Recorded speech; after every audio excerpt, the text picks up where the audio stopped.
Web design. Don't expect to get into Google's good books with a bad web design. I am sure you are quite aware of the traditional method of print publishing. Web designing is a content that is quite similar to this. The main aim of any website is to act like an information display container. Just like a book, it has pages which are required to be clicked instead of being turned. Web designing is no less than a skill of creating content in an impressive style.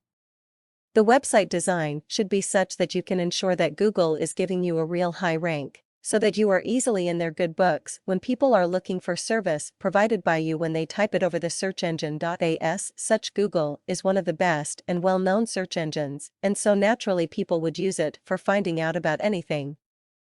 So let us now have a look at the things that should be incorporated in order to ensure that the designing is good enough to be in the good books of Google.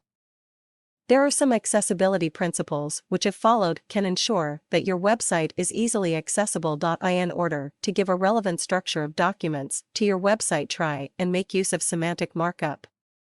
By this I mean that you have to get your content arranged and fashioned in a semantic way. You must ensure that you are making use of a markup language which must be necessarily valid.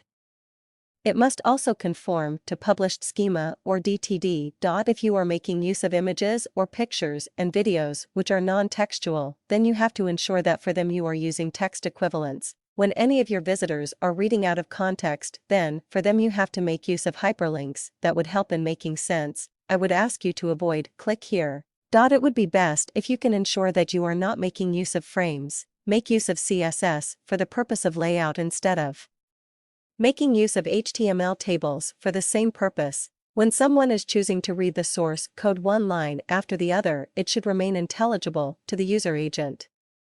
For this reason, it is important that you are authoring the page. Nowadays, content management system is also impacting the accessibility factor of any website. The facility of additional keyboards and scanning software, switches, and screen reader options should be provided so that people with disabilities also find it easy to use. Mind it that the content of your website would play a very important role in this case. No matter how technically perfect and visually impressive website you create, if your content is not up to the mark, your website would be sent down by Google right at its bottom, and no one would be able to rescue you. This is the reason why you have to stress a lot over all these factors to be regarded as good by Google.